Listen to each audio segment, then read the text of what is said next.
Hi, heute wollen wir euch zeigen, wie wir einen Scheinwerfer bei uns aus der NOS Produktlinie, NOS steht für New Old Stock, heißt, das sind Scheinwerfer, die seit vielen Jahren irgendwo auf dieser Welt eingelagert sind und wir diese aufgekauft haben, da es keine neue Produktion gibt. Und durch die Lagerung ist auf dem Spiegel innen drin ist wahrscheinlich Staub reingekommen und dadurch ist der Glanz beeinträchtigt. Wir bedienen uns ganz einfach eines herkömmlichen, handelsüblichen Reinigers, kann man einen Fußbodenreiniger für nehmen und hinterher zum Klarspülen einen ganz normalen Spiritus, womit wir dann den Spiegel innen drin wieder richtig glänzend bekommen.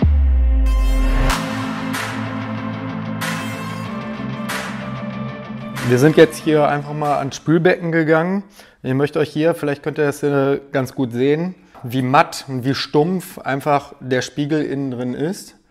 Und wir bedienen uns einfach jetzt dieses einfachen Reinigers, gießen dort etwas hinein.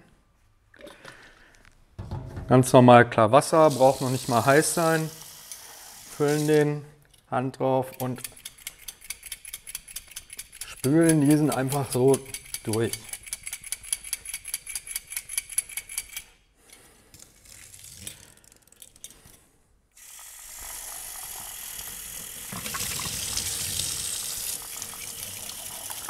Ganz einfache Sache, brauchen wir keine Handschuhe für, weil normaler Haushaltsreiniger. So, der sieht jetzt schon wieder richtig schön aus, der Spiegel, aber wir können ihn nicht einfach trocknen lassen, weil sonst hätten wir Wasserflecken wieder auf dem Spiegel, was natürlich dann die Funktion des Scheinwerfers beeinträchtigt. Und da bedienen wir uns ganz einfach, ich lege das mal einmal hier ab, ganz normal im Spiritus. Weil der Spiritus verdrängt das Wasser. Ja, Kindersicherung drauf. Gießen den auch einfach dort hinein. Und schütteln einmal alles nochmal so richtig durch.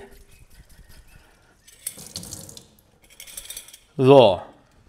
Und damit sieht der ganze Scheinwerfer wirklich aus, als wäre er gerade eben erst produziert worden.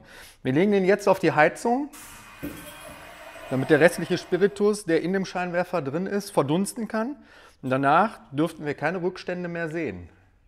Für euch ganz einfach nachzumachen, um wirklich ein Originalteil, ja, was von Piaggio schon lange Zeit nicht mehr produziert wird, einfach an eurem Roller wieder verbauen könnt, damit es toll aussieht.